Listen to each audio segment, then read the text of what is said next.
Madame, Monsieur, bonsoir et bienvenue dans le débat politique. C'est dans un contexte international et régional particulier que ce mardi 19 avril, le chef de l'État, Alassane Ouattara, s'est exprimé face aux deux chambres du Parlement ivoirien, l'Assemblée nationale et le Sénat. Ce congrès qui s'est tenu à la Fondation Félix Houphouët-Boigny de Yamoussoukro était l'occasion pour le président de la République d'adresser son message sur l'état de la nation devant les députés et les sénateurs.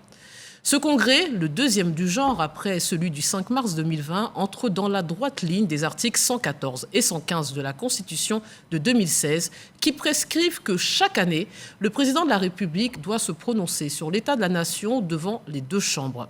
Une prise de parole attendue qui précède la formation d'un nouveau gouvernement et désigne le nouveau vice-président de la Côte d'Ivoire. Que faut-il retenir du discours du chef de l'État? Quel est son bilan à mi-mandat et quelles sont ses ambitions pour la Côte d'Ivoire? Pour en parler, je reçois le professeur Diabaté Ténin Touré, sociologue, enseignant-chercheur. Bonsoir et bienvenue. Bonsoir, madame. Steven Guessant, analyste politique, directeur de l'Institut de stratégie d'Abidjan. Bonsoir et merci d'être présent. Bonsoir, Fatima. Wakili Alafé, journaliste et directeur général de l'Intelligent d'Abidjan. Bonsoir et bienvenue. Merci, bonsoir. Et Guillaume Bateau, journaliste, directeur des rédactions de Notre Voix. Bonsoir et merci d'avoir accepté notre invitation. Bonsoir Fatima, c'est moi qui vous remercie. Alors, chers téléspectateurs, cette émission est participative. Vous pouvez envoyer vos questions en scannant le QR code qui s'affiche au bas de l'écran. Alors, devant le congrès réuni à Yamoussoukro, le chef de l'État a proposé la nomination de Thiemoko Mélié Koné à la vice-présidente. On l'écoute et on en parle après. Consensus et de probité qui a toute ma confiance. Conformément à l'article 78 de la Constitution, le Conseil constitutionnel vient de confirmer ce matin même ces conditions d'éligibilité pour être nommé à ce poste. C'est ce qui explique l'absence du président du Conseil constitutionnel à la session de ce jour. Monsieur le Président du Sénat, Monsieur le Président de l'Assemblée nationale par intérim, honorables députés, vénérables sénateurs, mes chers compatriotes, je pense que vous l'avez bien deviné. J'ai donc porté mon choix sur Monsieur Thiemoko Mélié Koné.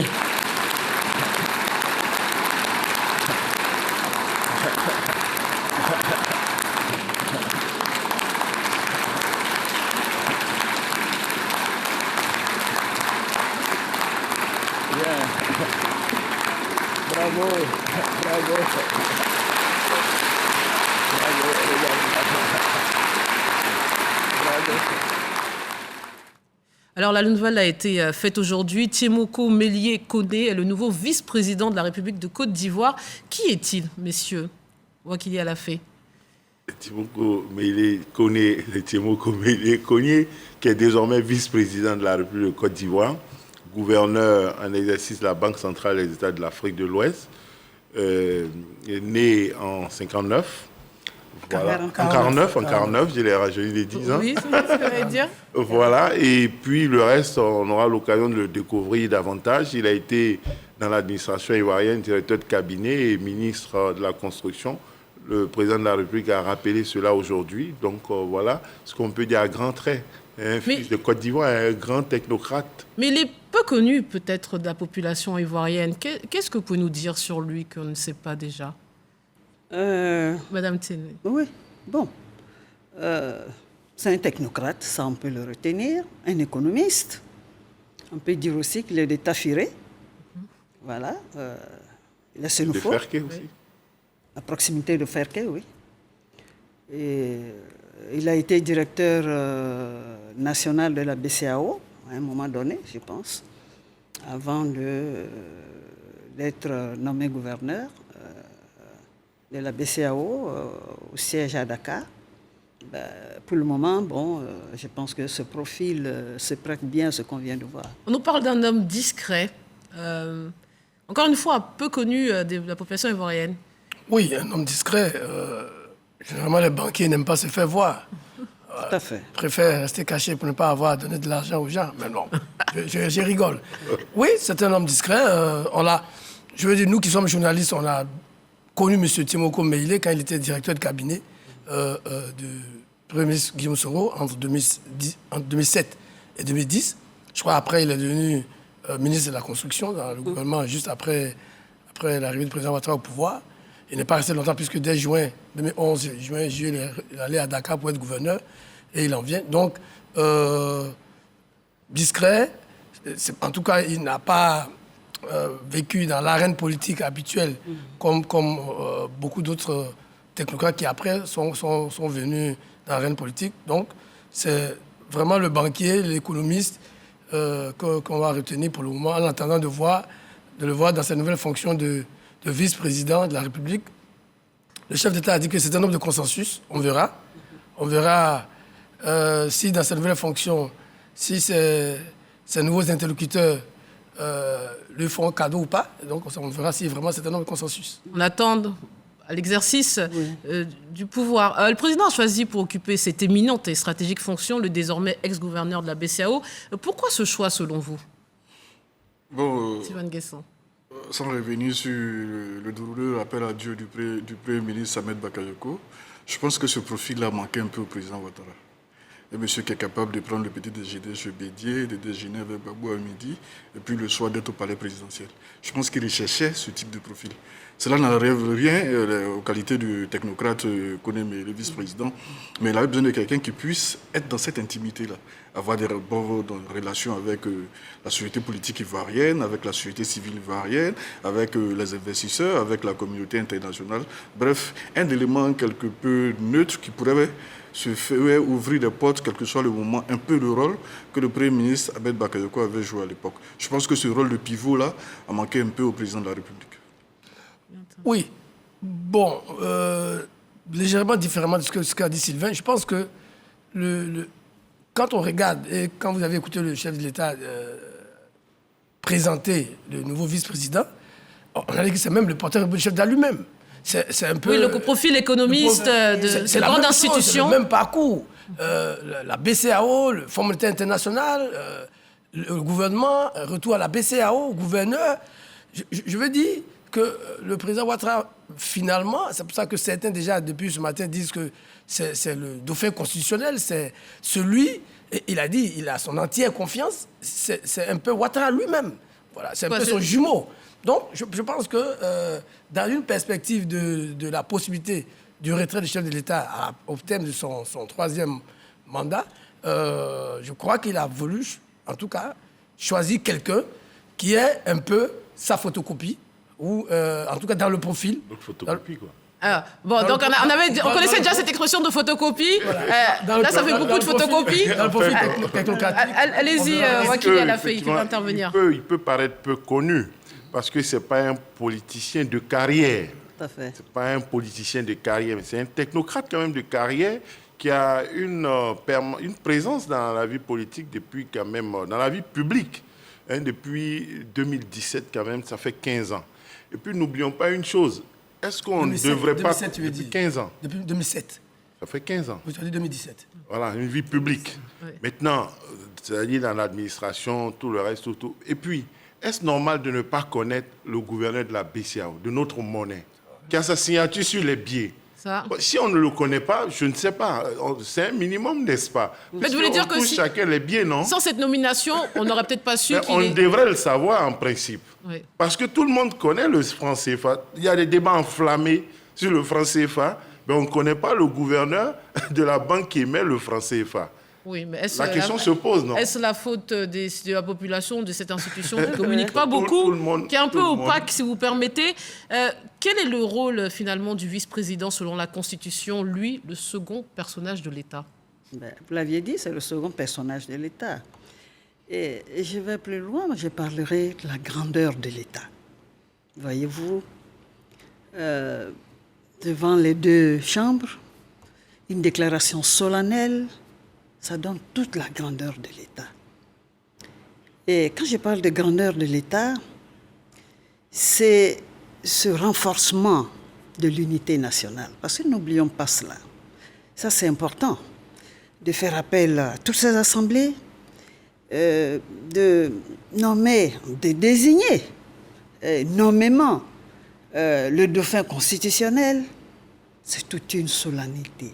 Et qui recherche le renforcement de l'unité nationale, qui recherche, je dirais, la disparition, la réduction même des disparités régionales. Moi, je vois plus loin que ça. Au-delà de toutes ces instances politiques et tout ça, c'est cette grandeur que je vois. Oui, mais quel est son rôle précisément dans la Constitution, à ce vice-président? Ça a été dit, hein. Bon.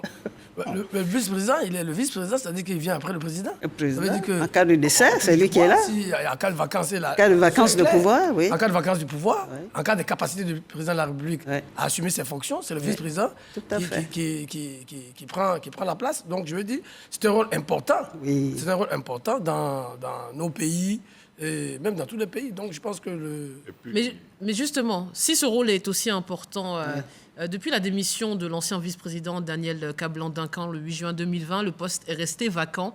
Selon vous, pour quelles raisons? 2 ans pour nommer un vice-président. On peut l'expliquer? Bon, je pense que le président, on s'habitue un peu à son style de leadership. C'est vrai que son style de leadership, on en parle très peu. Je pense qu'on s'habitue plus ou moins maintenant. Il a pris son temps pour bien faire, je pense. Quand on prend le discours du président de la République de ce jour, 5 points fondamentaux. D'abord, les retombées positives du dialogue politique. Ensuite, la Côte d'Ivoire qui se positionne diplomatiquement. Ensuite, il rend hommage à M. Patrick Kachi, toutes les mesures du gouvernement, l'hommage aux forces de défense et de sécurité. Et enfin, voici l'homme que j'ai trouvé qui pourrait renforcer tout ce bilan. Ça veut tout dire. C'est vrai que le président lui délègue le pouvoir qu'il veut en tant que vice-président nommé par le président de la République. Mais quand on voit le statut du discours du président de la République, pour moi, ce n'est pas en vain. Vous voulez réagir? Oui, ça dit que 2 ans, justement parce que le poste est important. Parce qu'on ne peut pas mettre n'importe qui à ce poste. Tout à fait. Parce que, on l'a dit, si le président de la République n'est pas là, c'est lui qui est là. Donc, il doit être, j'allais dire, apte à prendre le relais tout de suite. Mais Donc, quand vous dites n'importe qui, ça veut dire Non. quoi?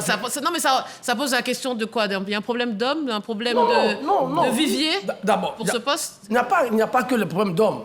Il y a d'abord la relation, et le président a insisté là-dessus. Il a mon entière confiance, ma totale confiance. Pour l'exécutif, c'est important. Le président, il est élu au suffrage universel direct et il est obligé en cas de difficulté, de céder son mandat à quelqu'un. Il doit avoir entièrement confiance en lui. Il doit être sûr, j'allais dire à 400% que celui qui désigne ou celle qui désigne est prête pour le job. Donc, le président de la République ne peut pas se hasarder à prendre le premier venu. Deuxièmement, il sait aussi que ça a une implication politique. Nous sommes à mi-mandat aujourd'hui. En 2020, quand l'ancien vice-président Duncan partait, c'était justement la question du candidat du RHDP à cette époque-là. Le choix entre lui et feu le Premier ministre Amadou Gon. Là, on est à mi-mandat aussi. Cette question se pose, même si tout le monde essaie de ne pas la remettre vraiment en première ligne. Mais le président sait qu'il est à 2 ans et demi, pratiquement à la fin de son mandat, et aussi un premier vice-président qui pourrait apparaître comme son dauphin. Mais justement, il est de facto le dauphin constitutionnel, mais Constitutionnel. est-il son dauphin politique? On parlera après des perspectives politiques, mais on peut vous en déduisez que c'est son dauphin politique, là, au chef de l'État? Ce n'est pas un politicien de carrière, dit-on. On l'a dit. C'est un technocrate qui maintenant entre de plus en plus dans la politique. Il y était entré et il en était sorti pour aller à la BCAO. Et ça fait déjà plusieurs années. Il revient maintenant à la politique. Je ne pense pas que ce soit un filleul ou un dauphin politique, forcément. Maintenant, c'est une photocopie, un jumeau dans une certaine façon, d'une certaine manière, mais il y a d'autres paramètres à prendre en compte. Cela dit, pour revenir sur le rôle du vice-président, il faut indiquer que de façon régulière, il supplée le président quand le président est en capacité de gouverner et qu'il est hors du territoire ou bien même qu'il ne peut pas aller ailleurs, en mission à l'extérieur, il a la capacité de le faire, il a la capacité de le suppléer et il peut disposer des délégations précises de pouvoir pour faire un certain nombre de choses. Donc, il est important de rappeler cela. Maintenant, pourquoi avoir attendu 2 ans? Bon, le président a son agenda. Il a son agenda, lui, on ne peut pas préjuger. Un agenda caché? Non, pas forcément, on ne peut pas préjuger. Non, je Et pose la puis, question. voyez-vous, ça traduit, il y a une réalité. Hein. Je vais le dire, on ne trahit pas un grand secret. Lorsque il avait été dit, on ne comprendrait pas aujourd'hui, M. Meïlé connaît vice-président, on applaudit, on est content, beaucoup applaudissent, mais on a eu l'impression que lorsque le Premier ministre, Hachi Patrick, avait été annoncé pour la vice-présidence, il y a eu des mécontentements. Les gens, alors qu'il s'agissait d'une promotion, d'aucuns voyaient ça d'un mauvais œil. Mais est-ce à dire, on peut se poser la question, est-ce à dire que c'était son premier choix pour ce poste, l'ancien gouverneur de la BCEAO? Vous pensez que c'est le premier choix du président de la République? Ou comme semble dire à la fée, Wakili, bon, le président... il pensait... Avec, une autre personne. Ce que je dis n'est pas en lien avec que c'est un premier choix ou second, pas du tout. Là, vous pensez ça n'a jamais été un choix. Mais je parle des spéculations qui signifient pas que c'était le choix du président. C'est la stratégie. Hein. Moi, j'abonde dans le sens que c'est une stratégie de nomination. Et comme l'a dit Sylvain tout à l'heure, le président a pris tout son temps pour pouvoir consolider son choix.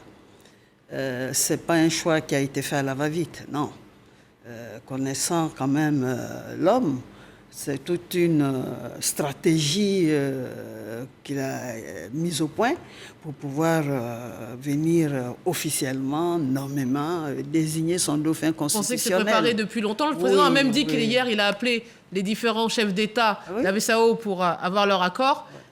Moi, je pense que le président, de plus en plus, nous habitue à un leader qui met peut-être 4 noms dans son panier et puis les observe. Oui. De plus en plus, je pense à ça.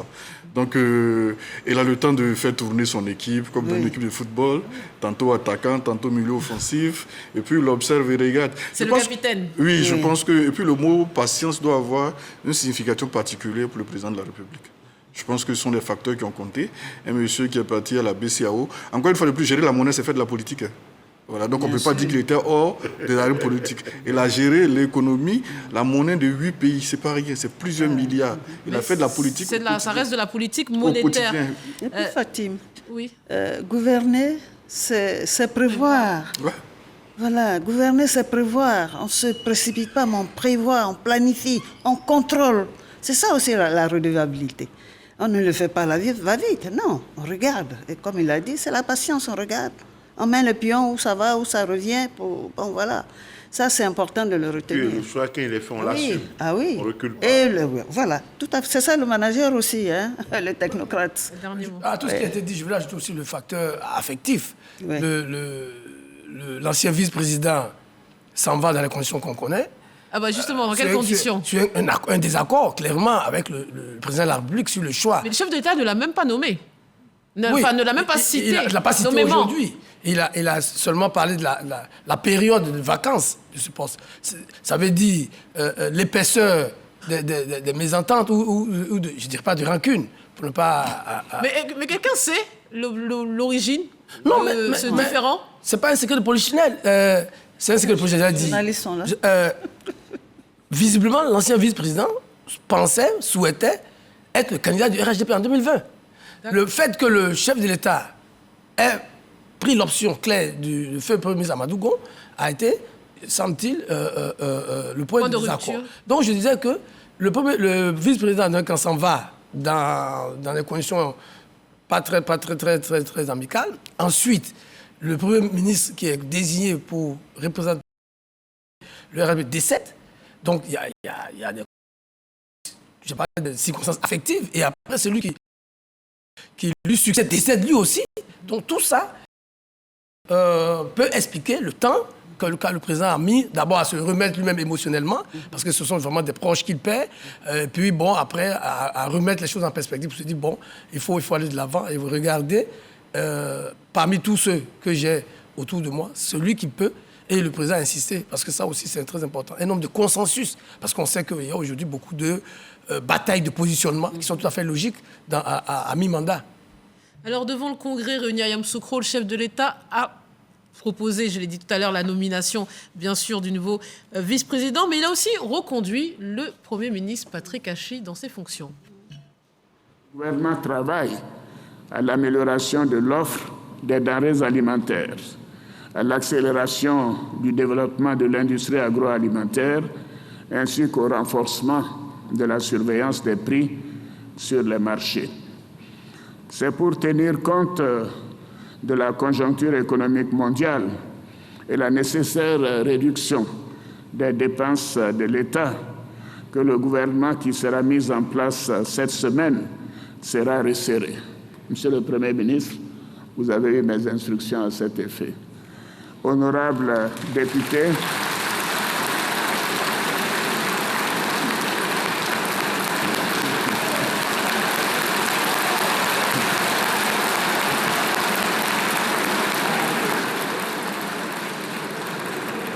alors je ne sais pas si vous applaudissez parce qu'il est reconduit ou c'est parce que le gouvernement sera resserré. Alors, bon, il a fait sous forme de boutade. Oui. Mais moins d'une semaine après sa démission, il est donc reconduit, Patrick Hachi. Cette décision vous surprend? Moi, non. Non. Non. Pourquoi elle ne vous surprend pas? Quoi, c'est un technocrate aussi, hein? Pour avoir suivi l'homme dans ses consultations internationales, dans certains pourparlers politiques, je pense que c'est un bon pion pour pouvoir mener à bien le gouvernement. C'est l'homme de la situation? Oui. Oui, je pense.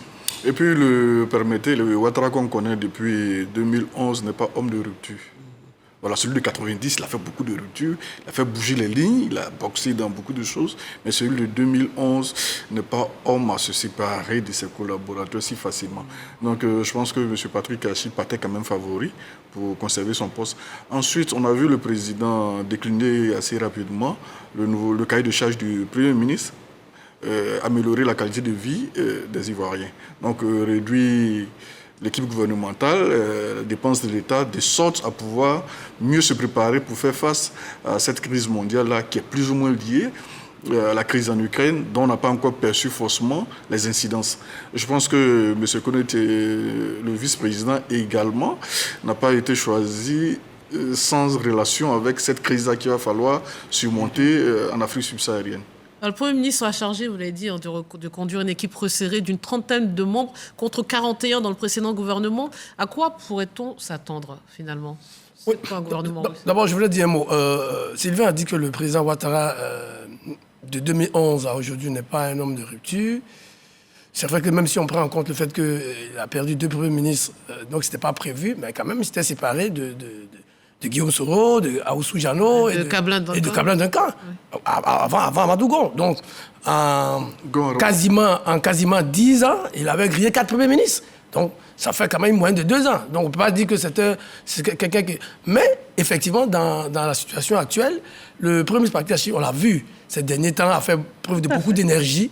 On l'a vu un peu partout, à San Pedro, à Corogo, aux États-Unis, à Boisseau, etc., dans les marchés. Donc, il avait fait preuve de beaucoup d'énergie.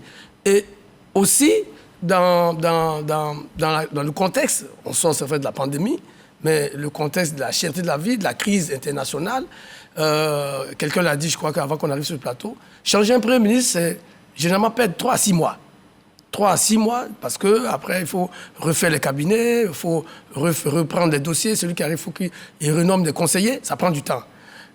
Et quand on sait qu'il y a des échéances électorales dans 1 an et demi maximum, je crois que le mieux pour le président de la République, c'était de reconduire le Premier ministre, de continuer avec lui au moins jusqu'aux élections locales, régionales et municipales de 2023, et après, d'évaluer si la popularité, parce que quand on a vu dans la salle, il y a eu des applaudissements, il y a eu comme un soulagement du Congrès à l'annonce peut-être un peu, je vais dire, informelle du président de la République. Il y a eu une sorte de soulagement, donc, jusqu'à ce qu'on voit si le Premier ministre continue de tenir la ligne. Et donc, c'était tout à fait logique qu'il reste là. On voit bien qu'il s'entend bien avec le président de la République. Bon, on espère pour lui que ça va durer jusqu'en 2023. Ben, moi, je dis, vous parlez des surprises. Bon, non, parce que vous savez aussi, il ne faut pas se méprendre sur le rôle d'un Premier ministre. C'est vrai que c'est infusible. Quand ça ne va pas, le président peut changer de Premier ministre. Mais n'oublions pas qu'un Premier ministre, il est à la tête d'un gouvernement dont on dit qu'il est le chef, mais dont les décisions se prennent en Conseil des ministres sous la direction du président de la République. Voilà. Donc quoi, le président de la République est toujours comptable des décisions prises par le Premier ministre? Oui, bien sûr. Ça aussi, il ne faut pas l'oublier. Donc, lorsque le président, ce n'est pas pour flatter le gouvernement et les ministres, et le Premier ministre, lorsqu'ils disent qu'ils ont bien travaillé, est-ce que c'est pour, entre guillemets, chasser quelqu'un qui a bien travaillé? Il faut donner des raisons après. Donc, il n'y avait pas... Mais... C'est vrai, le suspense a été maintenu. C'est vrai qu'il y a eu quelques jours et heures d'incertitude, mais très vite, c'est vrai que des ambitions ont été ouvertes, tous les noms ont été donnés, mais très vite, les uns et les autres se sont ressaisis pour savoir dans quelle direction on partait. Alors, vous dites, effectivement, le chef de l'État a félicité l'équipe gouvernementale sortante, mais on nous dit que le gouvernement sera resserré, donc forcément, il y aura des départs. Déjà, ce remaniement, c'est pour des raisons économiques ou par souci d'efficacité? Bon, on va pas être plus réaliste que le président a avancé des arguments économiques. On va s'en tenir à ça. Il ne faut pas encore sous-estimer les incidences de cette crise en Ukraine sur nos objectifs économiques. Voilà, donc il faut resserrer l'équipe, la réduction du train de vie de l'État, de sorte à voir que le président lui-même fait attention quand même à la qualité de vie des populations en réduisant le nombre de ses collaborateurs. Et puis bon, elle va se mettre au travail dans une perspective d'anticiper sur les probables incidences, et puis on verra ce que cela va donner. Ceci dit, cela n'enlève en rien les qualités du Premier ministre Patrick Achi. Quand on observe, on scrute, on évalue son bilan de Premier ministre, il n'y a pas eu de grands écarts de route. Son bilan était assez paisible, il a su continuer l'œuvre de ses prédécesseurs. Je pense que son bilan il est positif. Oui, aussi bien économique qu'en politique, avec le dialogue politique précédent qui a été quand même un très bon succès. Vous dites tous qu'il a fait un bilan positif 1 an après sa prise de fonction? Oui, si on regarde, bon, il arrive, comme je dis toujours, après quand même ce décès du Premier ministre Ahmed Bakayoko, il arrive, il n'est pas prévu comme vraiment le choix réel, parce qu'il ne faut jamais oublier qu'il vient du PDCI-RDA, et que même malgré le long compagnonnage qu'il y a avec le président de la République depuis, on va dire depuis le Golfe, pour être précis, bon, mais il arrive là et il avait à convaincre. Il avait à convaincre d'abord dans son propre camp, mais ensuite l'opposition qui était vraiment, j'allais dire, entre guillemets, très proche du Premier ministre Ahmed Bakayoko. Il réussit quand même ce test. Est-ce dû à son seul talent? On va le lui dire, mais il réussit quand même le dialogue politique où toutes les parties prenantes, y compris les plus extrêmes, signent quand même ce document, ce qui n'était pas gagné. On va parler longuement à la fin de l'émission Dialogue politique. Donc, je pense que donc, ça, mis aussi à côté du volontarisme dont il a fait preuve ces dernières semaines, je pense qu'on peut le créditer d'un bon bilan. Maintenant, après, il y a, comme je dis, je pense aussi qu'il y a un souci d'efficacité. Parce que quand vous avez une équipe de 40 personnes, c'est moins facile à gérer que quand ils sont 25 ou 30. Donc je pense que l'un dans l'autre, tout cela va certainement peser dans le fait de réduire le souci d'efficacité, mais aussi le souci de cohérence. Parce que le Premier ministre tient un discours volontariste, tient un discours qui tend à montrer à ses concitoyens qu'il veut faire bouger les choses avec une équipe vraiment de 40 personnes.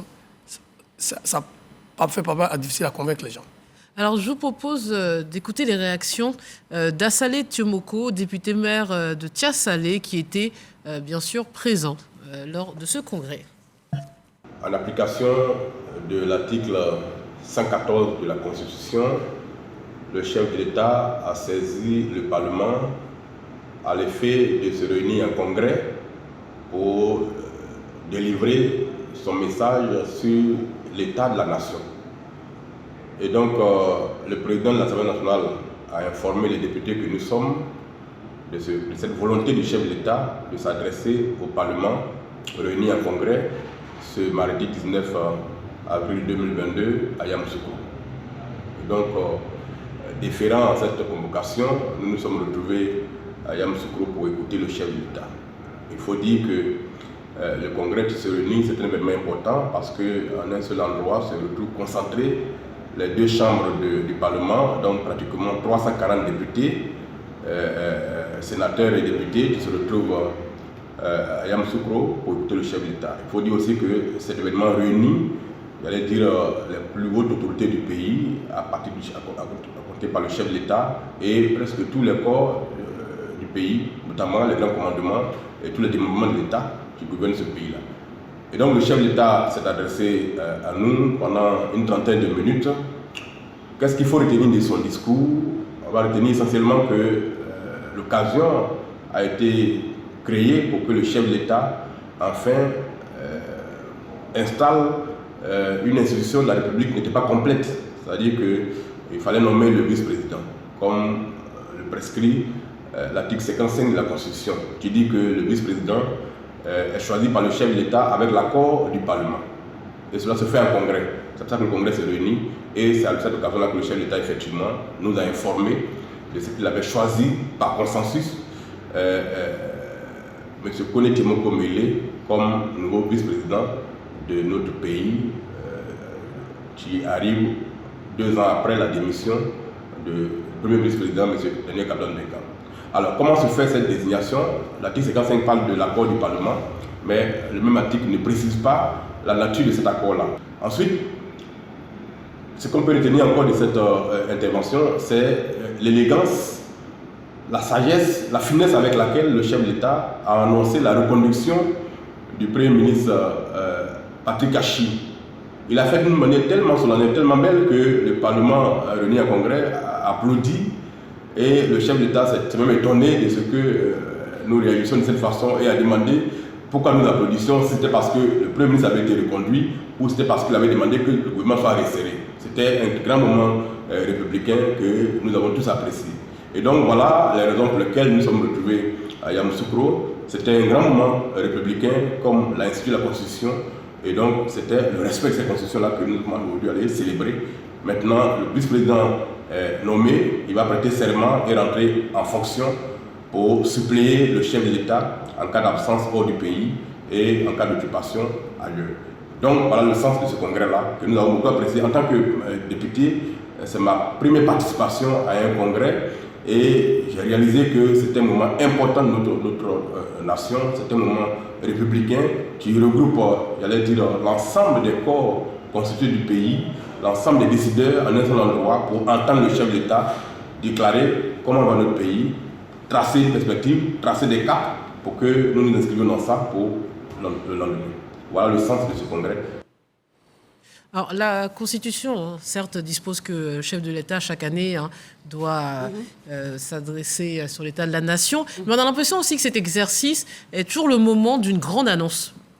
On se souvient, en 2020, il avait annoncé qu'il ne serait pas candidat à sa propre succession. Et là, on annonce le vice-président. C'est ça le but de l'exercice. Vous parlez de la solennité. Il profite de ce cadre pour avoir des annonces primordiales. Les annonces... j'ai parlé même de l'État, de la souveraineté de l'État. C'est tout ça, d'ailleurs. Le député Assalé Kimoko l'a dit tout à l'heure. C'est cela, cette grandeur de l'État. Et l'État qui doit donner l'exemple, pour parler du gouvernement resserré.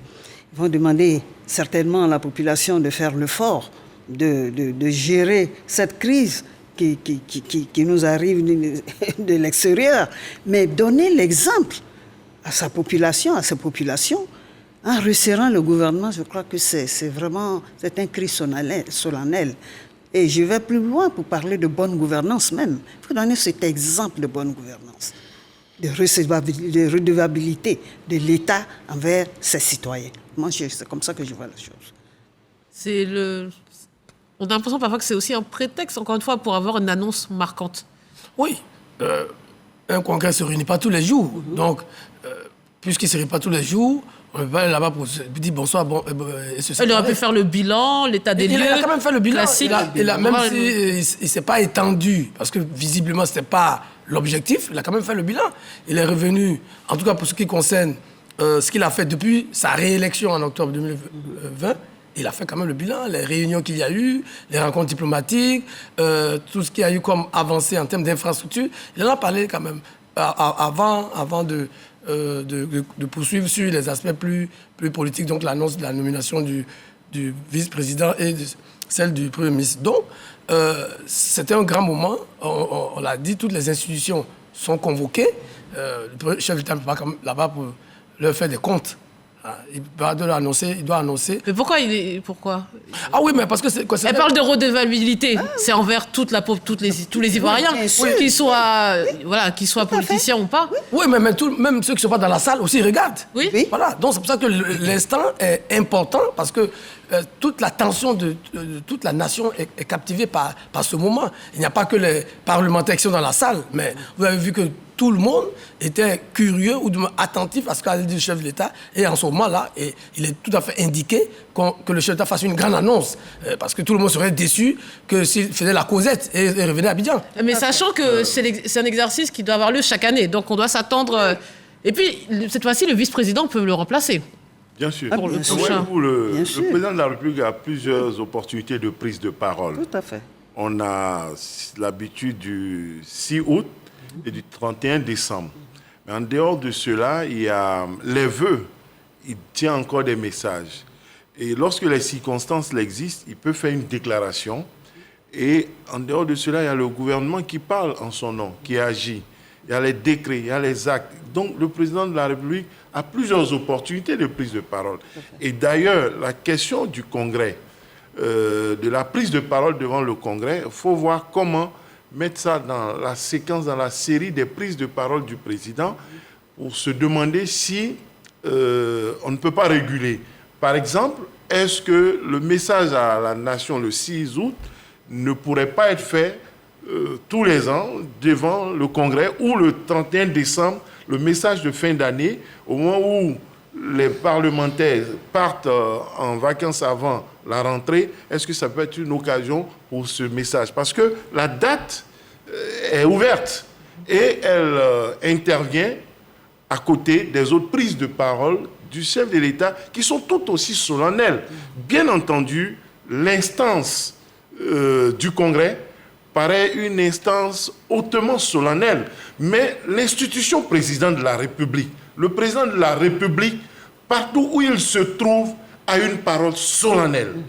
Peu importe le lieu où il se trouve, sa parole est forte, elle est solennelle. Donc si on veut que la solennité soit renforcée à travers le Parlement, il faudra peut-être encadrer les séquences des prises de parole du président de la République. Alors, on va parler de son bilan, puisqu'il a fait, le chef de l'État, à mi-parcours, vous l'avez dit. Je vous propose de le réécouter sur ces questions. Le monde a été bouleversé par la survenue de la pandémie à coronavirus. Depuis la fin de l'année 2019, la Côte d'Ivoire n'y a pas échappé.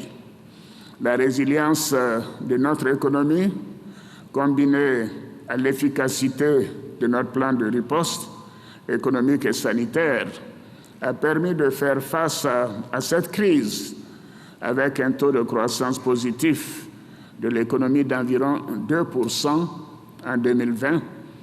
En 2021, nous estimons le taux de croissance économique à 7,4%.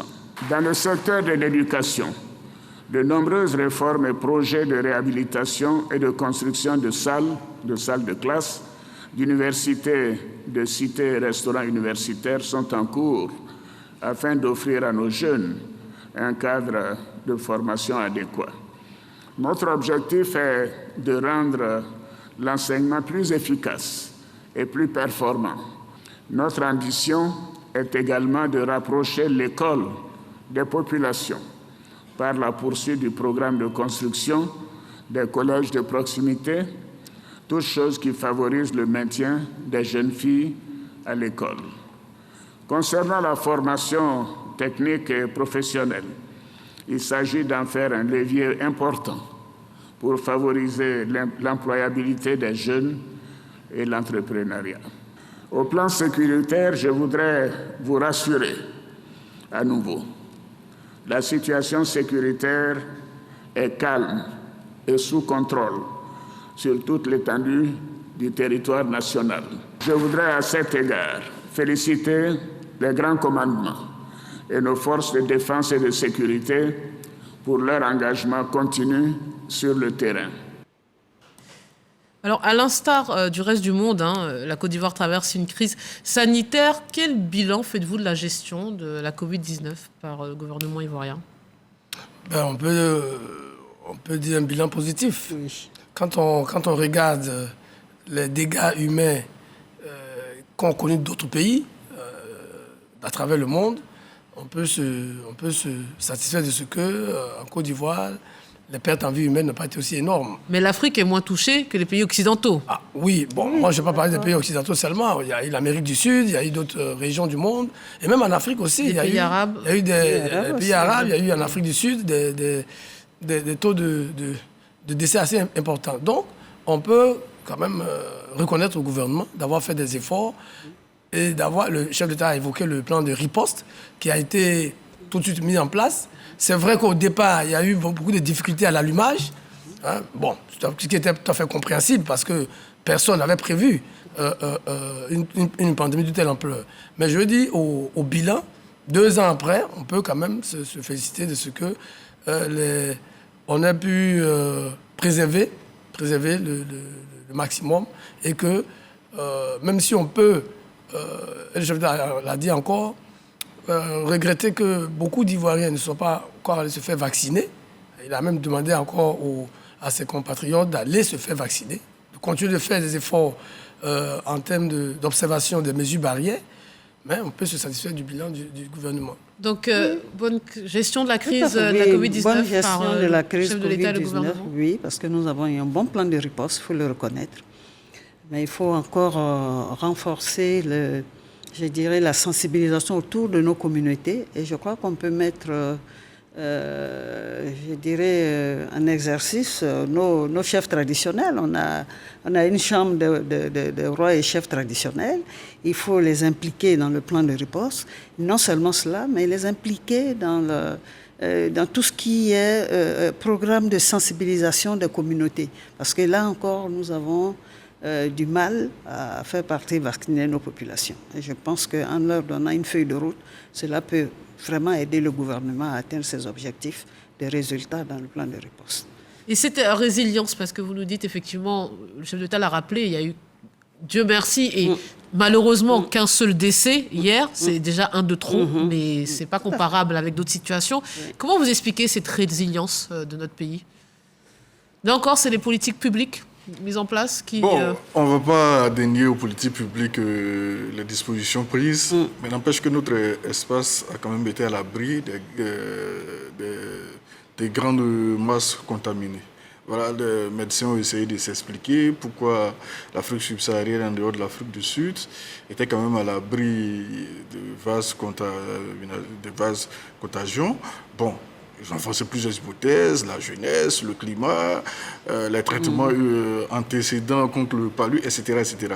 Mais notre espace, on va dire merci à Dieu, les pays de la CEDEAO ont quand même été à l'abri de... Voilà. Cela n'entache en rien les dispositions prises par le gouvernement. C'est vrai, le début, ce n'était pas évident. Un pays fait face à une pandémie, ce n'est pas du tout évident, qui se promène de cette façon-là dans la population. Mais très vite, ils ont essayé de rattraper le train et puis les dispositions ont été prises. Des centres ont été mis à disposition des personnes qui étaient malades. Des centres se sont aussi rapprochés des populations pour faire les tests. La CEDEAO a pris des dispositions, fermé les frontières, etc., etc.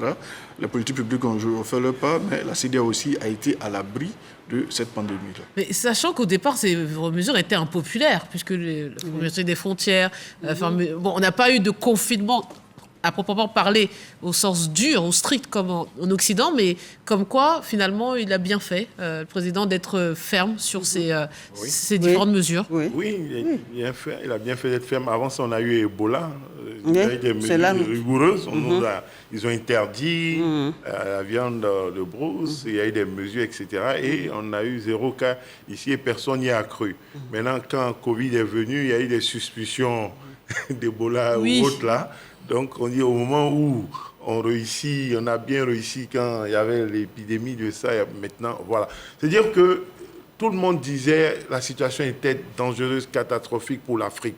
Peut-être aussi, indépendant du raison qu'il a donné, du climat et de tout le reste, c'est le fait que tout le monde ait prédit de l'apocalypse pour notre continent, qui nous a conduit à prendre des mesures fortes, aussi fortes qu'en Europe.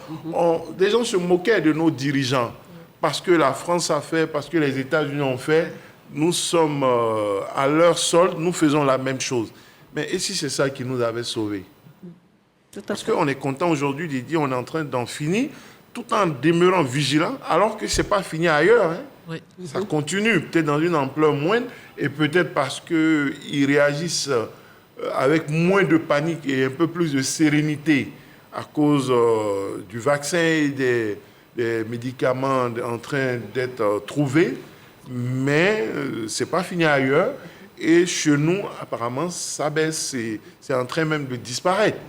Donc il faut souligner qu'il y a eu l'apocalypse annoncée, il y a le climat qui nous a avantagés, mais il y a eu que nos dirigeants ont pris au sérieux l'alerte et ils ont pris les dispositions qui s'imposaient. Au prix d'un peu de notre liberté, même s'il n'y a pas eu de confinement absolu, ailleurs, il y a eu quand même des mesures de couvre-feu au départ. Il y a eu des confinements isolés et nous ont menacé de nous confiner de quartier en quartier. Et si ça continuait, Tout à fait. le Grand Abidjan était isolé de l'intérieur du pays, il y avait des contrôles. Oui, c'est pour ça que je dis des mesures d'abord populations, contestées oui. par les populations, les la fermetures de population. certains endroits pour les entrepreneurs ou les Oui, tout à fait. sociétés. Il faut reconnaître. Mais, in fine, à vous écouter, ces mesures ont été salutaires. Tout à fait. Tout à fait. Alors, le chef de l'État est revenu sur le secteur de la santé. Quelles sont là aussi, de manière générale, plus globale, les actions à mettre à son actif depuis qu'il est au pouvoir?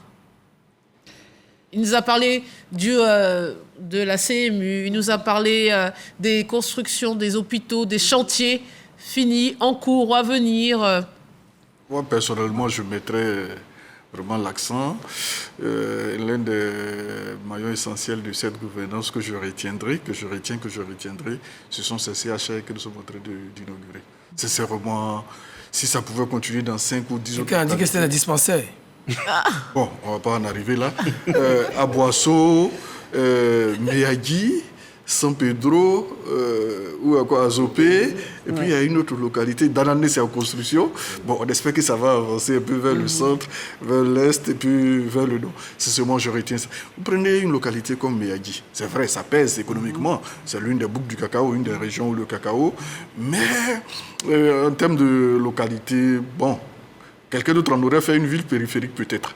Mais construire ce joyau à Meyagui, construire ce joyau à Danané, à Zopé, vraiment je retiens cela en dehors de tout le reste, vraiment ça me marque. Qu'est-ce qui vous a marqué? Et vous, Moi, professeur? c'est vraiment l'aménagement du territoire.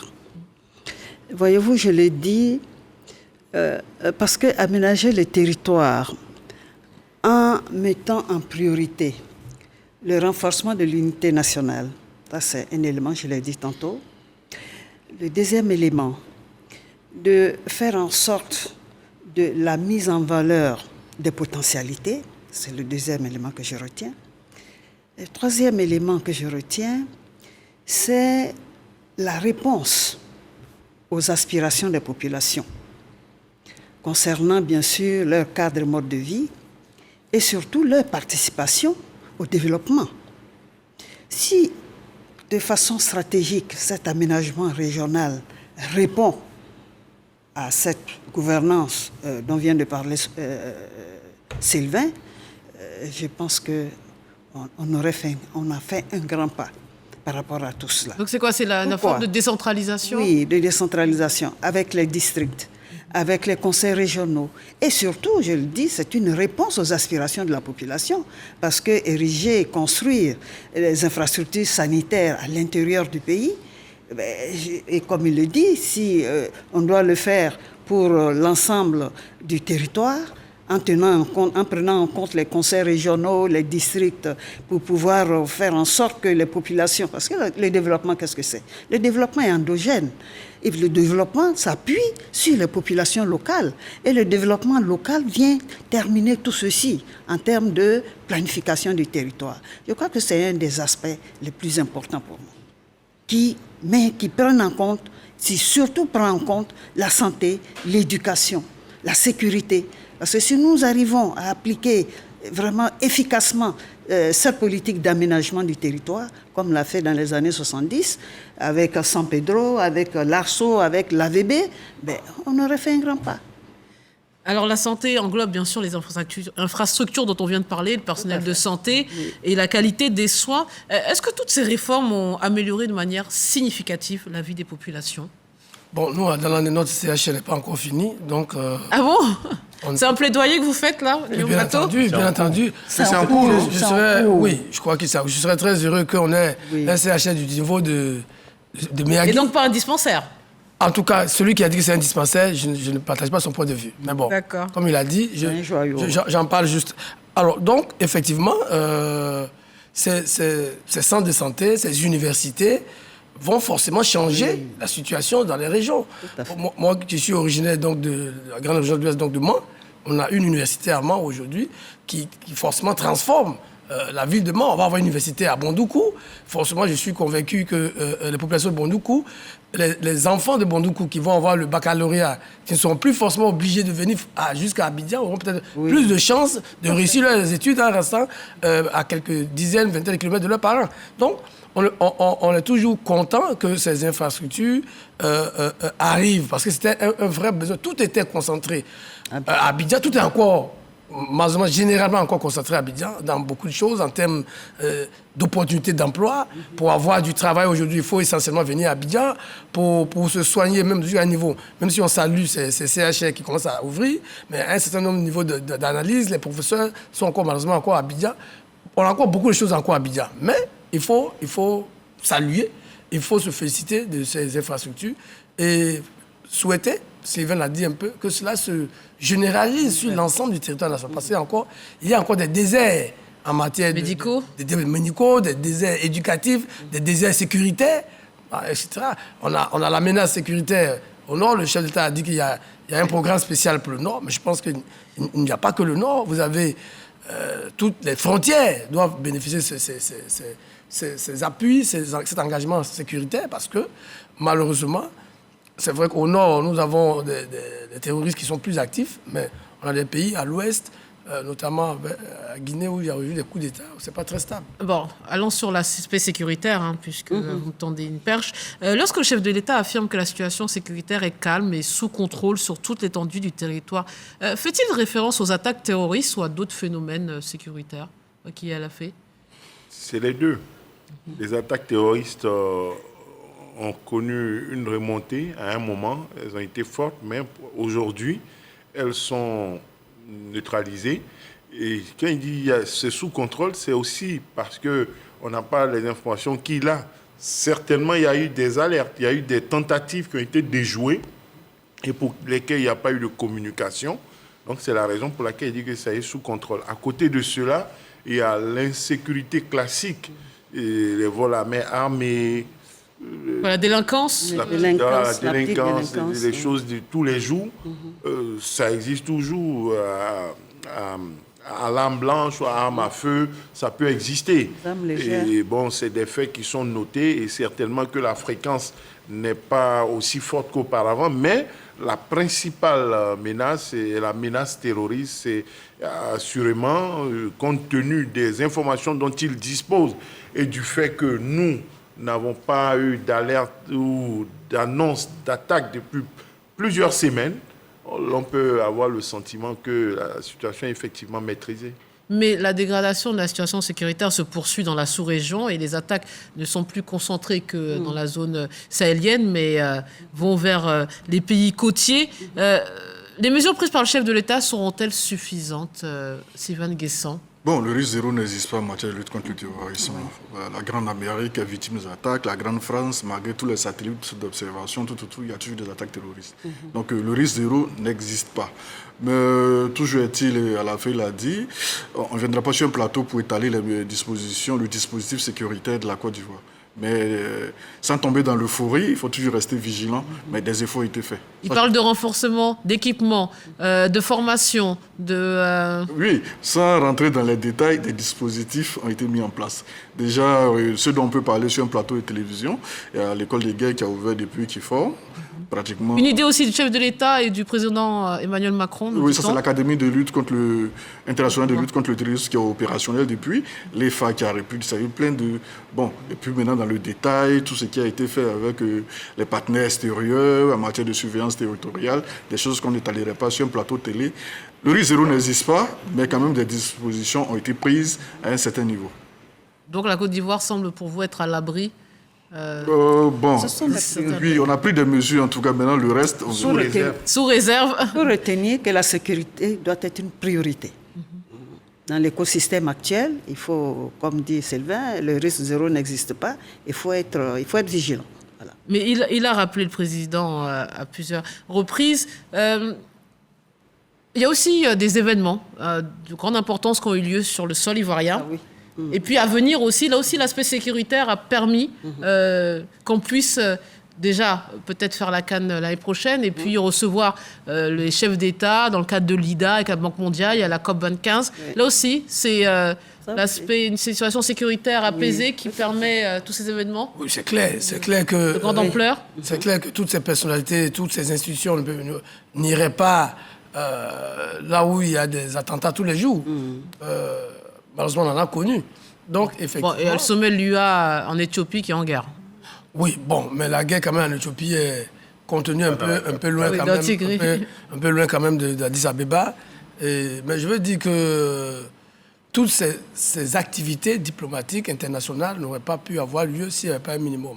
Même si, et je crois qu'on est tous d'accord là-dessus, il faut poursuivre les efforts de l'État. Il faut poursuivre, non seulement, le professeur l'a dit ici, dans l'implication des communautés à la base. Le chef d'État a parlé donc de ce projet qui concerne donc le Grand Nord. Il est souhaitable que ce projet s'étendre à l'ensemble de nos frontières. Il est souhaitable aussi que les efforts qui sont faits avec nos partenaires internationaux notamment soient maintenus et soient soutenus.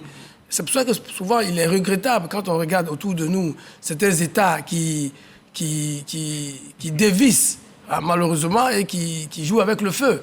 Voilà, je ne vais pas citer... Oui, j'allais vous demander, vous parlez de qui? Je parle du Mali, je parle du Burkina, je parle de la Guinée, où les militaires prennent les armes et font des coups d'État un peu stupides, et qui, au lieu d'améliorer la situation d'ensemble de la sous-région, ne font que fragiliser, au contraire. Donc, c'est pour ça que nos autorités sont à féliciter, parce qu'elles font des efforts, et c'est pour ça que moi, j'ai toujours été pour la stricte fermeté vis-à-vis de ces petits apprentis sorciers, parce que malheureusement, si la situation se dégrade un peu plus au Mali, demain, en Guinée ou au Burkina, je ne le souhaite pas du tout, mais ça va forcément impacter notre pays. Voilà. Donc, c'est pour ça que sur l'engagement du chef de l'État et sur l'engagement du gouvernement, il y a une sorte de consensus national sur les questions sécuritaires pour que tous les Ivoiriens se sentent concernés et que ce ne soit pas seulement l'affaire du gouvernement, l'affaire du président de la République. Alors, vous parlez des militaires dont vous écoutez, ils devraient rester dans les casernes. Le président a rappelé l'engagement... Ils ne devraient pas, ils doivent. Bon. Ils doivent, c'est leur place à la caserne. Les militaires n'ont rien à faire dans le palais présidentiel. Le président a rappelé l'engagement de nos forces de défense et de sécurité et salué la mémoire aussi de ceux qui sont décédés. Mais la Grande Muette avait régulièrement fait parler d'elle dans notre pays. Est-ce que les dissensions passées au sein de l'armée ne sont plus d'actualité? Il a réussi à y mettre fin? Je pense bien que oui. Au sortir d'une crise, vous voyez, une guerre qui dure 10 ans, c'est pas facile de susciter une armée républicaine au lendemain d'une guerre. C'est pas évident. Des pays qui ont connu des crises par le passé, jusqu'à présent, n'y sont pas pratiquement parvenus. C'est salutaire que déjà en 2016, les deux armées qui se regardaient en chaîne de faïence soient parvenues à adopter le même langage. Et des éléments qui sont entrés dans l'armée d'une façon particulière, connus par le fait du renforcement des capacités, mais aussi des mesures disciplinaires, la déontologie du métier de militaire, et que tout ce monde-là soit rentré dans les rangs. Encore qu'il y a eu la loi de programmation militaire, qui a essayé aussi de dégraisser les effectifs à un certain niveau, avec le recrutement de 3000 jeunes soldats depuis l'année décembre 2021, je crois, pour renouveler les effectifs de notre armée, sans oublier les équipements qui ont été acquis, les camps militaires qui ont été réhabilités, etc. etc. Je pense que de ce côté-là, des efforts ont été faits, et Dieu merci, on a eu des éléments qui ont pu malgré leurs dissensions antécédentes, former une équipe commune, regarder de l'avant. Et c'est à saluer également l'armée on ne peut pas parler d'armée d'élite, mais la force spéciale mise en place par le chef de l'État. Bon, pour le moment, officiellement, les bases sont dans l'Est et puis dans l'Ouest. Il serait intéressant qu'il y ait une véritable base au niveau du centre, en allant un peu vers le nord. Bon, on n'a pas fait la cartographie militaire ici, mais si ça pouvait être renforcé, ce serait encore intéressant au regard des menaces récurrentes dans le département de Bouna et de Congo. On va parler aussi du ministre de la Défense, M. Téné Birahima Ouattara, qui occupe cette fonction depuis lui aussi 1 an, si mes souvenirs sont bons. Il y a un remaniement à venir. Doit-on s'attendre à ce qu'il soit reconduit dans ce nouveau gouvernement? Excusez-moi encore de prendre la parole, ce serait la chose la meilleure du gouvernement. Il ne faut pas chambouler la hiérarchie militaire. Et c'est à juste titre que j'ai été heureux que M. Sarasoro, dont on ne parle pas assez, mais qui dirige le Conseil national de sécurité, soit resté à son poste. Tous ces chamboulements-là à ce niveau précis, vous savez, dans ce domaine particulier du renseignement, ce n'est pas toutes les notes qu'on écrit. Il y a des hommes de confiance qui leur font remonter certaines informations. Donc, en chamboulant la hiérarchie aujourd'hui, avec M. Sarasoro qui serait parti, M. Ouattara, ministre d'État de la Défense, qui partirait, ça remet tout ça à l'état. Il est mieux, la meilleure des choses à faire aujourd'hui, c'est que le ministre d'État reste au sein de ce ministère-là, qui le pilote. C'est bien compris. Je veux qu'on parle aussi, s'il vous plaît, rapidement de l'éducation nationale. Concernant l'éducation, le chef de l'État s'est exprimé sur l'école, la formation professionnelle et l'enseignement supérieur. Qu'avez-vous retenu? Des points marquants. Là encore, on parle d'infrastructure, de construction, de pédagogie aussi. Oui, de pédagogie, et l'objectif justement des États généraux, c'est de faire cet état des lieux et de s'assurer que les efforts qui ont été réalisés l'ont été comme il fallait et les poursuivre. Et le chef d'État s'en est satisfait. Il y a eu un bilan qui est quand même assez important et il était utile de le relever tout en reconnaissant qu'il y a lieu de l'améliorer. Il n'y a jamais eu de situation parfaite. Il y a toujours des difficultés. Il faut, en plus des militaires, la carte scolaire, la carte hospitalière. Il faut rapprocher l'école des populations. Dans les villages, à tous les lieux, il faut davantage de logements pour les enseignants. Il faut aussi... Pour les étudiants. Voilà, pour les étudiants. D'abord, à la base, les instituteurs, je veux parler. Il faut créer les conditions d'une plus grande sécurité pour les enseignants dans les fins fonds de nos villages, pour mettre à l'abri contre les...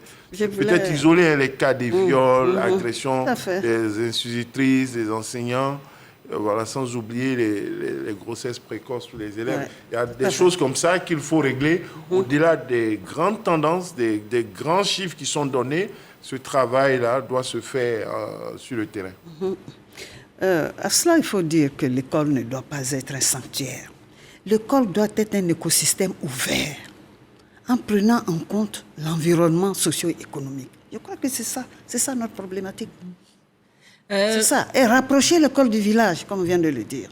Remaniement oblige, je repose cette question aussi concernant Mme Mariatou Koné, la ministre actuelle de l'Éducation nationale. Pourrait-elle reconduire dans ses fonctions? Et peut-être sa prise de fonction, c'était pour peaufiner ce chantier. Il faut faire la promotion de la femme. Bon, on va le faire. Hein? De toute façon, la ministre... À l'excellence. La ministre n'applique que le programme du président de la République. Donc, le président de la République choisit tel homme ou telle femme à tel ou tel moment. C'est vrai que Madame le ministre Mariatou vient de filer les États généraux. Il aurait été peut-être serait cohérent qu'elle le mette en œuvre. Oui. Parce que c'est elle qui a conçu son mécanisme, mais il n'est pas exclu que quelqu'un de puisse le faire. Mais ce que je voulais dire, juste sur la question, insister après ce que le professeur a dit, c'est sur le rapprochement de l'école des enfants, des villages. Elle a utilisé le mot village, les enfants. Parce que s'il y a quelque chose quand même que le président de la République a réussi, c'est l'électrification rurale. Il a fixé comme objectif d'électrifier tous les villages de plus de 500 habitants. Je crois qu'il faut un programme similaire pour l'éducation nationale. Une école primaire dans tous les villages de plus de 500 habitants. Parce qu'aujourd'hui, malheureusement, malgré tous les efforts qu'on peut apprécier sur le plan macroéconomique, sur le plan de la croissance économique, il reste encore beaucoup trop d'enfants qui n'ont pas accès à l'école parce que l'école est loin de leur domicile. L'école qui est devenue obligatoire C'est obligatoire, reste c'est encore loin. Moi, je suis originaire d'une sous-préfecture à l'extrême ouest de la Côte d'Ivoire où beaucoup trop de villages sont sans école primaire. La FE l'a dit aussi, avec les écoles vont aussi les logements pour les enseignants, mais aussi pour les cantines scolaires, parce qu'après, il faut maintenir les enfants dans les écoles, il faut leur donner les moyens. Et aussi, quand on vient au secondaire, des internats.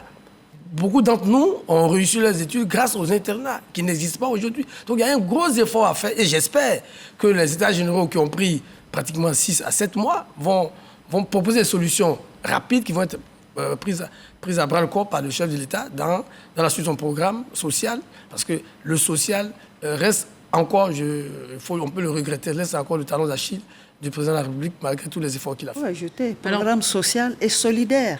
Parce que quand vous faites du social, vous faites de la solidarité, la promotion de la solidarité. Et de plus en plus, il faut le faire. Alors, vous êtes déjà dans les perspectives, vous m'avez devancé. Bon. On va écouter le chef de l'État et puis on va poursuivre cet échange. D'accord. Je voudrais vous dire que nous devons continuer de renforcer les fondements de la démocratie et de la cohésion sociale pour une paix durable. Nous devons continuer de maintenir la sécurité pour l'édification de la nation prospère dont nous rêvons pour les générations futures. Je demeure personnellement attaché au dialogue constructif qui permet au peuple ivoirien de faire face aux nombreux défis de développement. J'en appelle au sens du civisme, à l'esprit républicain, afin que chacun œuvre à son niveau à apporter sa pierre à l'édification de la paix et du développement durable de notre beau pays. J'ai espoir et je suis persuadé que nous continuerons d'aller de l'avant dans la paix et la sécurité.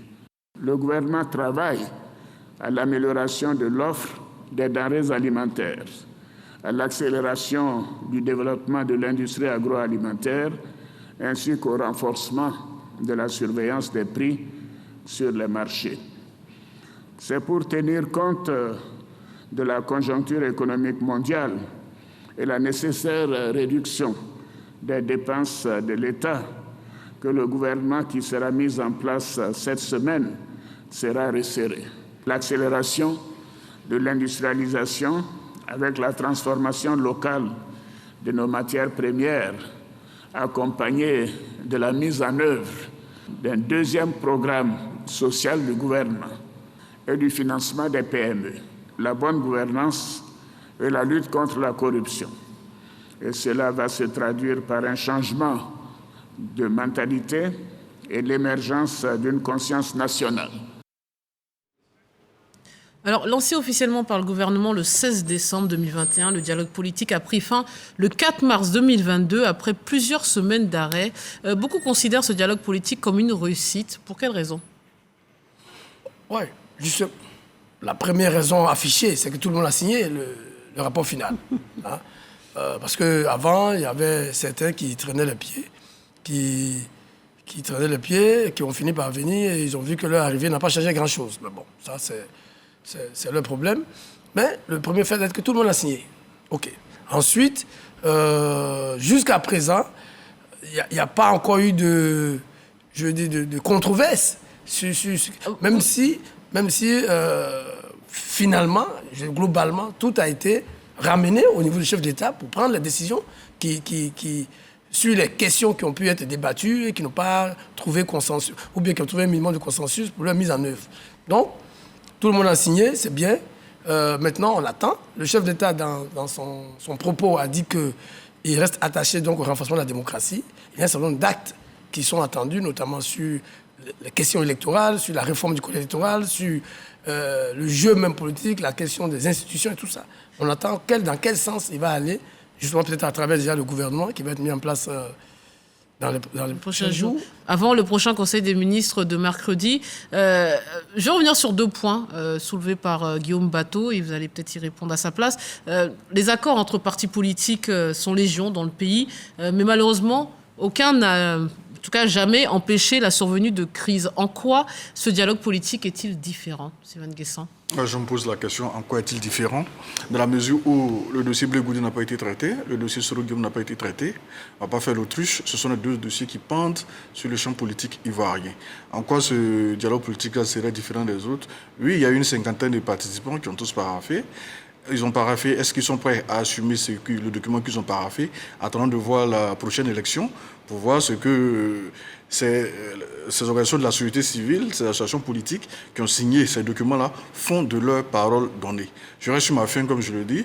Il aurait été intéressant, c'était une occasion vraiment trouvée pour aborder la question de M. Soro Guillaume et de M. Charles Blé Goudé, qui, quoi qu'il en soit, font partie des dossiers chauds de la République aujourd'hui. Mais justement, tous les sujets liés à la réconciliation nationale, contrairement à ce que vous disiez, Guillaume Bateau, ne semblent pas totalement réglés. Il semblerait qu'il y ait encore des revendications ou des griefs de la part de l'opposition. On le voit régulièrement dans la presse. Quels sont les points d'achoppement entre le gouvernement et les autres partis politiques? Il y en a. Bon, je pense que le dossier Blé Goudé est en voie de résolution. Oui, il y a une visite. Il a été reçu par l'ambassadeur. Ça fait partie des mesures de décrispation à prendre. On attend pour les autres. Cela dit, des recommandations ont été faites sur le découpage électoral, sur le code électoral, sur la commission électorale indépendante. Donc, des réajustements se feront, je pense, dans les semaines à venir. Mais il y a en ligne de mire l'élection de 2025. Et puis, bon, la situation s'était apaisée, mais il y a eu des tournées ces temps-ci qui ont créé des montées de tensions et puis des déclarations à Songon, des déclarations à l'ouest, des déclarations à Mama. Bon, on peut ne pas s'en inquiéter outre mesure en disant que ça fait partie du jeu, puisque le président Afi aussi tourne. Bon, on voit bien les unes de notre ami Guillaume Bateau. Notre voix Notre Le voix. président Afi tourne, il n'a jamais appelé Oui, mais il dit quoi? que le temps des uns est passé, donc ça peut énerver aussi d'autres. Hein. Ah oui, mais si le temps est passé, vous voulez que le président Afi dise quoi? Donc ça, c'est son point de vue. Oui, mais il dit donc, ce qu'il pense. Ça peut être perçu comme de la belligérance par d'autres. Dire à quelqu'un que tu es fatigué, il faut rentrer à la maison, c'est pas de l'injure. Ça peut être perçu comme... Mais en fait, vous êtes en train d'anticiper le débat sur la limitation d'âge. On a l'impression qu'il sera peut-être présenté. Ce débat est encore à l'ordre du jour avec ces derniers développements. C'est vrai qu'il ne faut pas lever la prérogative aux députés d'en débattre, puisque le député Assalé Timoko a déposé la proposition. Donc, nous, on avait mis des réserves là-dessus. On verra ce que les députés en diront. Donc, c'est quoi les députés et les sénateurs, étant entendu que au dialogue politique, la société civile a proposé ça, mais les partis politiques, les principaux, se sont entendus pour rejeter la proposition. Donc, je ne vois pas pourquoi ces partis vont faire une marche arrière. C'est quoi le futur test grandeur nature? C'est les prochaines élections locales, prochaines échéances électorales? Parce que comme il le dit, ils ont signé d'accord qu'on a vu quand même passer sur la table avec des partis, des alliances qui se sont dédiés après. Voilà, vous n'êtes pas un peu trop optimiste? Non. Guillaume Bateau. Moi, je suis de nature optimiste. Je crois que ce serait bien que nous soyons tous optimistes. Il ne faut pas se laisser décontenancer par ceux qui n'ont pas envie que les choses avancent dans notre pays. Voilà. Donc, moi, je suis optimiste. Je pense que j'ai raison d'être optimiste. Il y a une chose qui est claire. Et je crois que le moment est venu maintenant, ayant fait le tour de toutes ces crises, ayant vu toutes ces alliances qui sont faites et sont faites après, le moment est venu pour que les Ivoiriens, eux aussi, apprécient les discours des uns et des autres. Tout le monde a signé, et je suis d'accord avec Sylvain, tout le monde a signé. On verra à la pratique les mauvais élèves. Et aujourd'hui, Dieu merci, ayant vécu les graves crises de 2010-2011, ayant vécu la désobéissance civile de 2020, le chef d'État lui-même s'est réjoui de la participation de tous aux législatives de 2021. Bon, il y a les locales de 2023 qui sont carrément, pour répondre à votre question de façon précise, sont carrément le prochain test. Est-ce que tout le monde va jouer le jeu? Ou bien les méchants vont ressortir encore... il y a des méchants et des gentils. Ah oui, il y a des méchants. Je croirais en ton de bouche, là.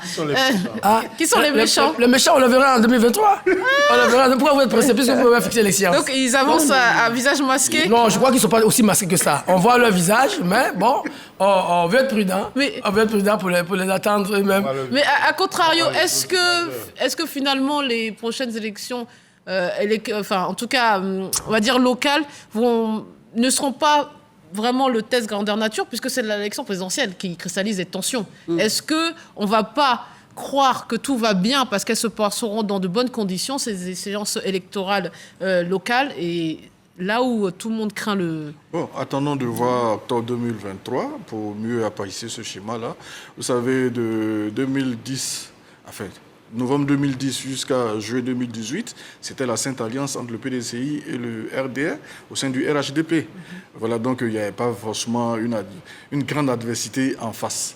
Voilà, il y a eu des élections, certes, mais bon, le FPI d'alors boycottant les élections, le PDCI et son allié, on peut dire qu'il n'y avait pas d'enjeu. C'est juste un jeu de chaises. Tu prends A, je prends B, tu prends C. Le FPI est allé aux élections en 2015 et en 2018. Tu prends A, je prends B, tu prends C, tu prends D. Il y avait quand même une... Le FPI est allé aux élections en 2015 et en 2018. Mais il parle de la branche... Ah oui, cette branche, ce n'était pas le FPI. Laissez-moi finir, s'il vous plaît. C'est les faits. Finissez, allez-y, s'il vous plaît. Donc, tu prends A, je prends B, tu prends C. En face, c'est vrai qu'il y a eu un candidat, mais tout analyste sérieux en 2015 te dira que l'élection était gagnée d'avance avec l'appel de Daoukro, qui a uni les voix du PDCI et du RD au sein du RHDP. Alors que cette élection à venir, là, 2023, pour l'élection locale à venir, je pense que les enjeux sont vraiment de taille.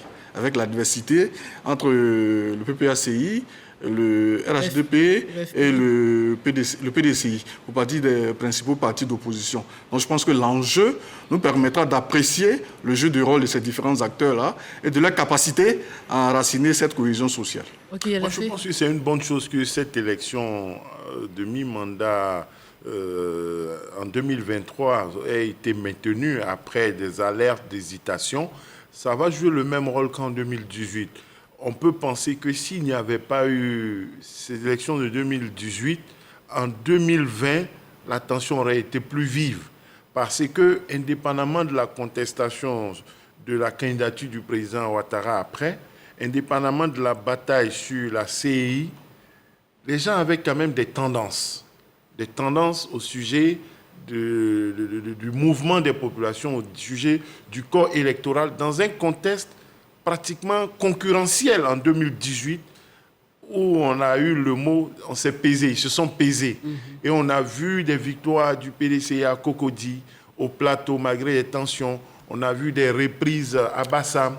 On a vu à Bondoukou des dissidents, des gens partis du PDCI à Bondoukou, à Azopé ou autres qui ont gagné. Donc, les résultats ont été acceptés de part et d'autre, malgré quelques tensions. C'est le même contexte, le même environnement qu'on devrait avoir en 2023, qui va être une sorte de test avant la grande bataille de 2025, sans forcément savoir qui sera partant en 2025. Et même si ça se passe bien en 2023, ça ne garantit pas que ce sera forcément clean en 2025. Je rebondis sur ce qu'a dit Sylvain Guessant sur la grande alliance PDCI RDR, le RHDP. On a l'impression aussi, là aussi, c'était la vision du chef de l'État de créer le bipartisme dans notre pays, de l'imposer avec deux grandes tendances, peut-être de libéraux ou de socialistes. Et là aussi, c'est quoi? C'est raté, puisque... Non, c'est pas raté. Non, c'est pas raté, parce que clairement, on va avec une bipolarisation. Aujourd'hui, on voit bien qu'il y a d'un côté le PPACI et le PDCI qui poussent à une alliance entre eux, et de l'autre, le RHDP et les autres. Le FPI de Afeni Guessant? Mais le FPI, le président, c'est Pascal Afeni Guessant, il n'y a pas quelqu'un d'autre en tant que président du FPI. On a tellement eu l'habitude de devoir dire que le FPI, qui était propriétaire du FPI... Il faut vous acclimater maintenant. Voilà, il faut vous acclimater, il faut vous adapter, il faut s'y faire. Aujourd'hui, le FPI est différent du PPACI. Et donc, le FPI n'a plus la même trajectoire que le PPACI. Et il est clair que dans les prochaines semaines, certainement pour les élections locales de 2023... Il y aura des alliances. Il y aura des alliances parce que... Le FPI FPI avec le RHDP. Mais ce n'est pas exclu. Et ce n'est pas nouveau. Je ne fais pas une révélation du siècle, puisque plusieurs fois, que ce soit le président Rafi lui-même ou plusieurs dirigeants du FPI l'ont dit. Parce qu'à partir du moment où, en 2021, on les a dit en 2021, parce qu'il ne faut pas oublier d'où ça vient, où ce qui allait devenir après le PPACI et le PDCI décident d'exclure les autres forces de l'opposition de l'époque, mais il est tout à fait convenable, je vais même tout à fait intelligent, que les autres ne restent pas dans les bras croisés et attendent leur mort politique. Donc, il est clair qu'on va aller vers une bipolarisation entre ceux que j'appelle les forces progressistes, qui peuvent s'entendre sur un minimum, un consensus national sur ce que le chef d'État appelle la stabilité et la paix, et les autres qui ont un autre agenda. Je ne veux pas... On ne va pas tomber dans ce jeu de distribution de points là. Oui, mais chacun dit ce qu'il pense. Laissez-le répondre. Nous sommes sur un plateau, chacun dit ce qu'il pense. Il n'y a pas un professeur d'école sur le plateau. Bon, allez-y. On va être réaliste. Hein. Les alliances en Côte d'Ivoire valent ce qu'elles valent. Elles durent 3 jours après les élections et puis on passe à autre chose. Ce n'est pas nouveau. Le Front républicain, l'alliance entre le PDC et le FPI qui a duré un feu de paille, etc. L'accord politique de Daoukoro, bref. Ces alliances-là, il ne peut pas avoir des bipolarisations sur la scène politique ivoirienne. Non. On ne peut pas embrigader des gens. Je ne pense même pas que c'était l'intention du président Ouattara. C'était un truc à moyen terme ou à court terme. Mais on ne peut pas embrigader des partis politiques au sein de coalitions. Et surtout que... Pourquoi elles sont contre nature, ces coalitions? Non seulement elles sont contre nature, et puis la distribution des postes, ça se fait comment? Le RHDP est majoritaire dans certaines régions. Pourquoi on va faire une alliance avec un parti A qui pèse à peine 1% pour lui donner des postes, alors qu'il sait qu'il peut gagner sans cette alliance-là? C'est le jeu de poids dans les régions respectives. C'est un rapport de force. Il y a un rapport de force. Il y a une alliance dans une région. Quand un parti politique n'est pas sûr, quand il y allant seul, il peut gagner. Donc il s'allie, mais c'est une alliance de circonstances. Ça ne peut pas devenir une grande famille, RHDP, FPI. Non, il ne faut pas espérer ce genre de choses. Non, mais attends. Si que Sylvain n'espère pas, ça c'est son point de vue. Mais qu'ils ne disent pas que ça ne peut pas arriver. Parce que ça, c'est ça qui n'est pas très... Il ne s'agit pas d'embrigader des partis politiques. Il s'agit, par rapport au contexte national et international, on l'a répété ici, de savoir, pour les 10-15 années qui viennent, quel est le choix de société que chacun fait. Est-ce qu'aujourd'hui... mais les partis politiques sont obligés d'être regroupés pour que leur choix soit plus clair. Absolument. La population a besoin de lisibilité. Parce que tout ce que nous mais ces alliances et ces désalliances successives, là, c'est pas ça qui pose un problème de lisibilité. Un jour, on est avec Paul, le lendemain, vous hochez de la tête, toi qui a fait. Non, ça fait partie du jeu politique. Voyez-vous, même on a... Bon, c'est la compromission. Voilà, les la élections. Politique, c'est... Il y a des appels à voter. À voter Macron. À voter, à ceci ou cela. Les gens vont au-delà de leur idéologie, de leur parti. C'est stratégique. C'est le moment qui l'impose. Il y a le moment. C'est pas stratégique, c'est souvent vital, d'après eux, pour la sauvegarde de la nation. Encore que, bon, là aussi, c'est discutable. Hein. Voilà, c'est discutable, parce que la France ne va pas sombrer, quel que soit ce qui va arriver. Ah oui, la France peut sombrer avec Marine Le Pen, ça, il faut le dire. Bon, alors, non, intéressons-nous à nos échéances. Oui, c'est voilà, on ne parlera pas de la France ici. Le discours du président aussi sur l'état de la nation intervient dans une séquence politique particulière. Après un réaménagement au sein du parti présidentiel, la nomination du vice-président intervient avant la formation du nouveau gouvernement. Le RHDP se met-il en ordre de bataille pour 2025 ? Depuis le 1er novembre 2020, le président passait à l'élection. C'était pas aussi précis. Oui, là. Mais au fur et à mesure que le temps passe, il faut bien qu'il ajuste. Le président laisse jouer ses principaux lieutenants. Maintenant, il verra leur capacité à se poser, leur charisme, leur relation avec l'électorat. On se rappelle que le président avait tenu un discours, si je ne m'abuse, où il parlait des cadres qu'il a nommés qui ne seraient pas généreux avec la base. Donc on verra tous ces lieutenants-là, leur rapport à la base, leur rapport à l'électorat, leur rapport aussi à l'adversité. Et puis je pense que le RHDP a entamé ses primaires depuis aujourd'hui. Oui, il apparaît clairement... Bon, tous les partis politiques sont toujours en ordre de bataille, à moins qu'ils veulent rester... je ne sais pas, à moins qu'ils veulent faire autre chose. Sinon, un parti politique qui a envie de conquérir le pouvoir d'État, l'exercer, le conserver, il doit être constamment en ordre de bataille. Donc, ce n'est pas ça qui est vraiment nouveau. Mais votre question est tout à fait importante parce que nous sommes, on l'a dit, à mi-mandat. Il y a une élection présidentielle qui vient en 2025, mais avant aussi, il y a les locales. Donc, le parti au pouvoir a tout à fait raison. Après, quand même, on ne faut pas l'oublier, le décès de 2 de ses plus importants, parmi les plus importants cadres, fait le Premier ministre Amadou Goï et fait le Premier ministre Ahmed Bakayoko, ça crée un vide forcément qu'il faut combler en réaménagement. On a vu l'arrivée au devant de la scène du ministre Kafana, qui est aujourd'hui le président du directoire. Il y a le vice-président, on se demande quel rôle il va jouer, puisqu'il n'est pas très politique, quel rôle il va jouer dans cet appareil du RHDP. il y a le Premier ministre qui, jusqu'à présent, dont on ne connaît pas vraiment la place dans le parti présidentiel, mais il y a tout ça qui doit être réglé. Et je pense qu'il doit commencer à être réglé à partir de la formation du gouvernement. On va avoir des signaux clairs. Et puis, à travers les rapprochements qui vont avoir lieu entre ce gouvernement et les élections locales, et certainement avant la bataille de 2025. Dernier mot sur l'aspect politique et on va finir avec l'aspect économique. Ce mandat du président a aussi une coloration particulière. Hein. Il met l'accent sur les points, certains qui ont taché ses précédents mandats, notamment la réconciliation nationale. Il met aussi un coup d'accélérateur sur ses propres acquis, hein, c'est-à-dire le développement économique du pays. Et il durcit le ton sur la bonne gouvernance et la lutte contre la corruption. Le chef de l'État prépare-t-il sa sortie? On a l'impression d'assister à une préparation d'une fin de règne par la grande porte. Ça ne devrait pas être des initiatives pour préparer une sortie, mais celle même du moment. Lutte pour la bonne gouvernance, lutte contre la corruption, ça devrait être des choses normales et non des mesures à prendre pour sortir, pour partir. Non, mais accentuer, on a l'impression parce que peut-être c'est sa dernière... Ce sont des réflexes. Non. Il faut avoir ses réflexes. Et puis, on ne pourrait pas penser qu'il savait et il ne sanctionnait pas. Il a toujours été demandé des preuves. Il a toujours été demandé, au-delà des soupçons, des suspicions, d'avoir des éléments précis. Donc, peut-être des éléments plus précis sont tombés et il passe à l'action, il prend des mesures, mais il ne faut pas donner le sentiment qu'il laissait faire et puis maintenant, comme c'est son dernier mandat, il se réveille là-dessus. Ce ne serait pas exact et juste. Le chef de l'État a dû faire, d'une façon ou d'une autre, l'audit de sa gouvernance. Il a vu ses points forts, ses points faibles, les cris du peuple, notamment qui portaient sur les questions de corruption, avérées ou non, et aussi de développement qui ne serait pas inclusif. Un fort taux de croissance avec une grande marge de personnes qui sont en marge de conditions de vie acceptables. Donc il a dû prendre bonne note. Et son discours d'aujourd'hui, par exemple, met un peu plus l'accent sur ces points qui, jusqu'à une date récente, ont été considérés comme les principales faiblesses du gouvernement. Il essaie de corriger.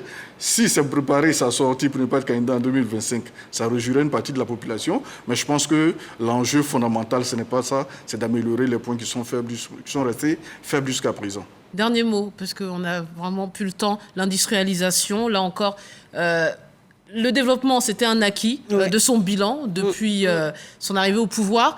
Mais là, on passe un cap, c'est-à-dire ce qui est la plus grande faiblesse des pays africains, le manque de transformation locale de toutes nos richesses. Oui, la mise en valeur des potentialités. Il faut bien sûr mettre en place toute une politique d'industrialisation, je l'ai dit tantôt.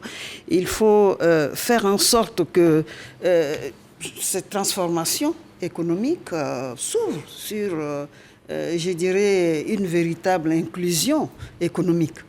Et en tenant compte des deux grands acteurs, les femmes et les jeunes. Si nous prenons le dividende démographique, il faut que nous mettons la résilience sur ce dividende démographique, avec les jeunes surtout. Et les femmes, faire en sorte que ces femmes soient véritablement autonomes financièrement. Il en a parlé, oui. Disons même que c'était une idée. Il faut le faire. Et je dirais que ça fait partie du pilier du développement, les femmes et les jeunes. Il faut le faire. Oui, la question de l'industrialisation, même au cœur du débat. Oui. Parce que malgré tous les acquis qu'on peut saluer, notre pays l'économie de notre pays reste encore fortement impactée par le secteur informel. C'est une triste réalité. Donc, quand le chef de l'État dit qu'il faut mettre le curseur sur l'industrialisation, oui, c'est l'élément essentiel pour enclencher une vraie transformation structurelle de notre économie. Parce que malheureusement, notre économie, je l'ai dit, reste encore trop informelle pour un pays qui aspire à devenir vraiment un pays émergent, à multiplier sa richesse. Donc je crois que c'est aussi un défi sur lequel on l'attend. Bon, est-ce que ça n'arrive pas un peu trop tard? Parce qu'il reste quand même 2 ans, un peu plus de 2 ans. Peut-être qu'il va laisser ça à ses héritiers, ses successeurs.